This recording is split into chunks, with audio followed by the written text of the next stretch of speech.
是昨天说那个网络的，你这边是奇博装饰吗？啊，我到奇博装饰门口了，你是这里的吗？旁边有个大门。旁边有个。坡哦，要上坡是吧？等一下。哎呀，然后我上去，帮你出来的话，这边我不太认识路啊。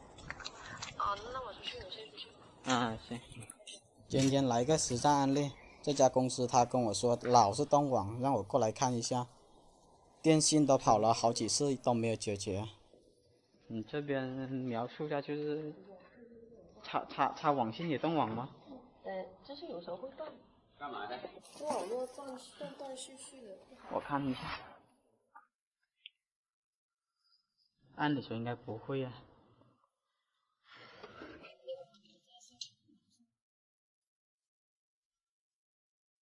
我先上去看下猫，我主要是想看主路由。都有人进来这里。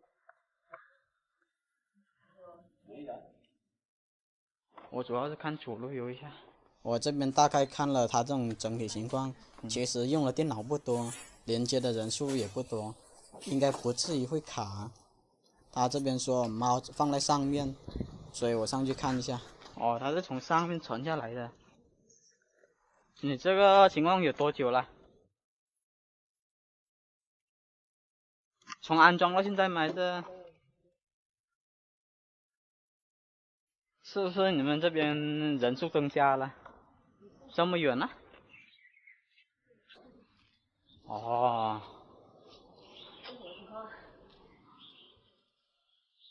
没事，路由器用久了就。怎么放在这里，然后一条线到那边，这么远呢？这边我看一下吧。哦，你这个很久了。是不是得换个路由器？最好是换个企业路由，我看一下。换企业路由器？对啊，企业的好。那你帮我们退一下吧。我这边看它线路怎么走呢？它还有一条线是，只有一条线，我有还是四星，只打四星哦。啥意思？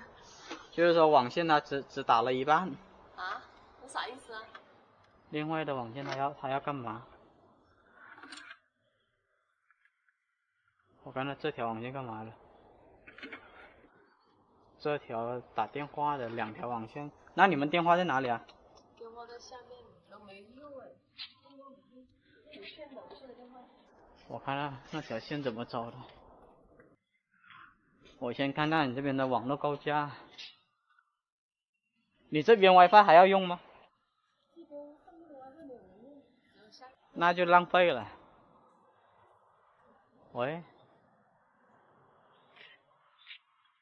他是怎么到下面的？我都看不明白那条线怎么走了。然后监管，那管这么绕啊？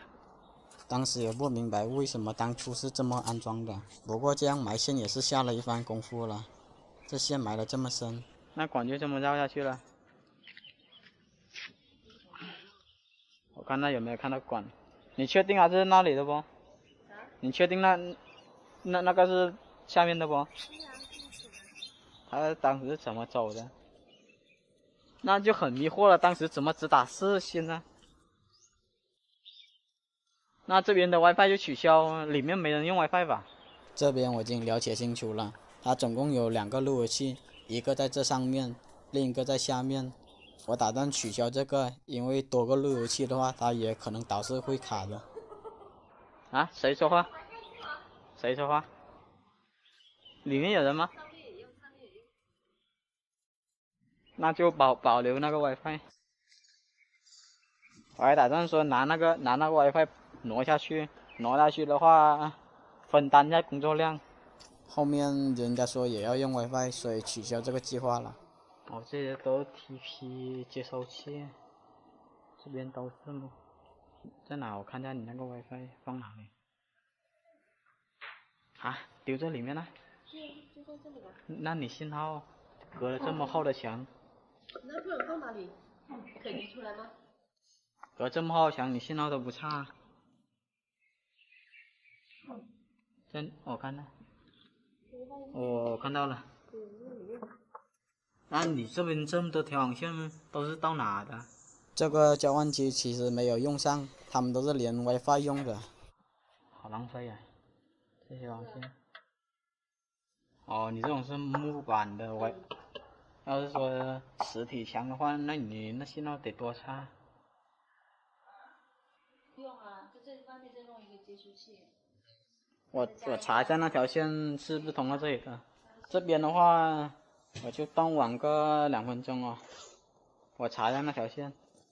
但是它这个接收器有用的吧？你看一下。它那个用不上的。用不上是吧？它这个一直都是白色。对啊，那个有线都不用了。这边我就断网2分钟，我查一下这条线的。你看这个 WiFi 是不是也太低了？那个。在里面。对啊，里面那个发射的那个 WiFi 是不是太低了？多少也有一点嘞。太低的话就帮我换个新的嘛。不是说换新的就可以解决，要能换新，换新的解决早换了。对吧？我这边已经断网了。我看一下是不是通到那边的。我这边也要测一下它那个外网的线到底是不是从上面分下来的，因为有时候客户的描述不一定是真的，所以我这边的话只能测了，就怕他那网络是从其他地方传过来的，那解决这个地方毫无意义了。还真的是你吗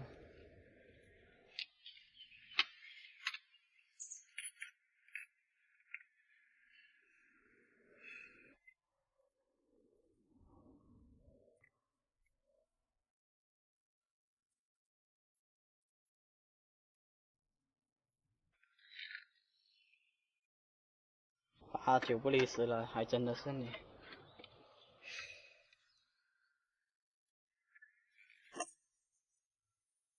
他这边还给我提供了个信息，就是插网线的电脑也不好用。那个网络不行，我有线的也不行啊。嗯。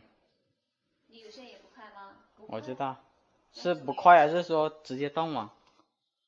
不快，那就真的。不快，有时候还不如那个WiFi 快呢。有时候还不如 WiFi 快。我觉得 WiFi 还好一些，看我们楼下那 WiFi 可快了，现在有线的已经淘汰了。没有线是最稳定的。稳定是稳定，但是它慢啊。还是你电脑慢吗？不是我电脑慢啊。这台电脑是插网线的，按理说它是最稳定的才对，因为其他电脑都是无线 WiFi 接收嘛，所以肯定不如有线的稳定。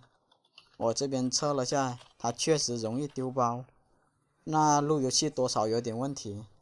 你们是程序员是吧？确实。断了一下。我都得看得到。那是断的是吧？刚才断了一下。既然它有线也不稳定，那就是这个路由器用的太久了导致的。我给他说了3个办法，第一，就是给这个路由器还原出厂重新配置一下，效果会好很多。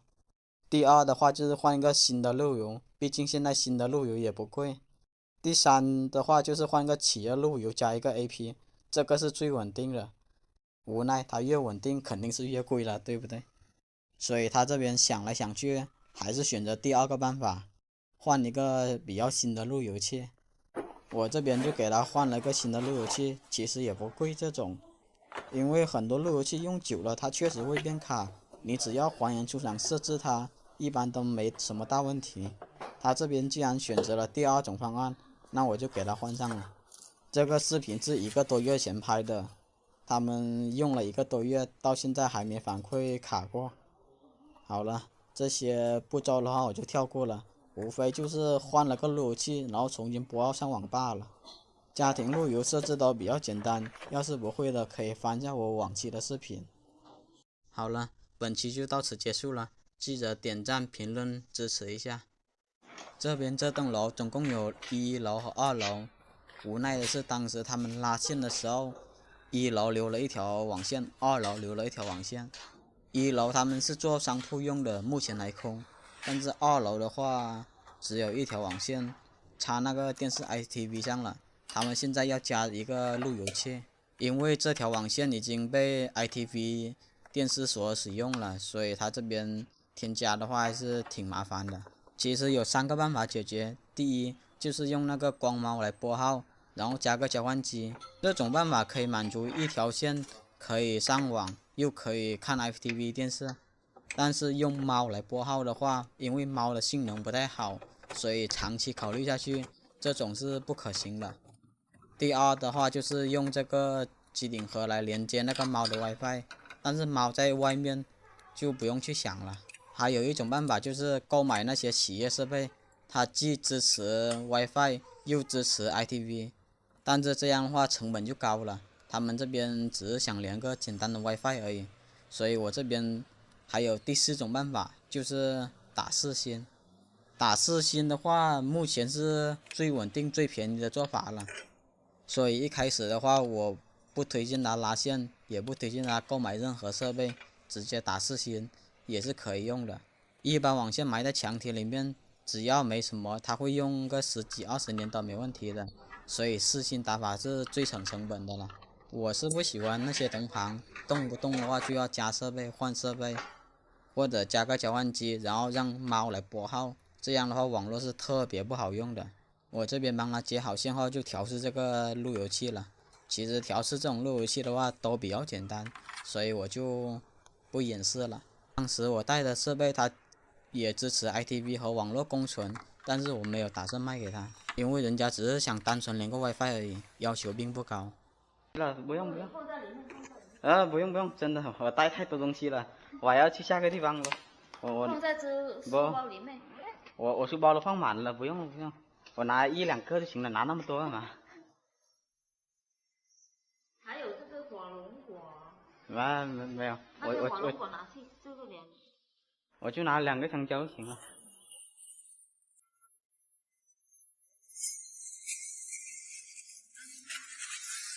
还不熟吧？当时我完全可以卖设备给他的，但是我的原则是，能尽量在原有的基础上解决，就在原有的基础上解决，不要去诱导客户去购买不需要的东西。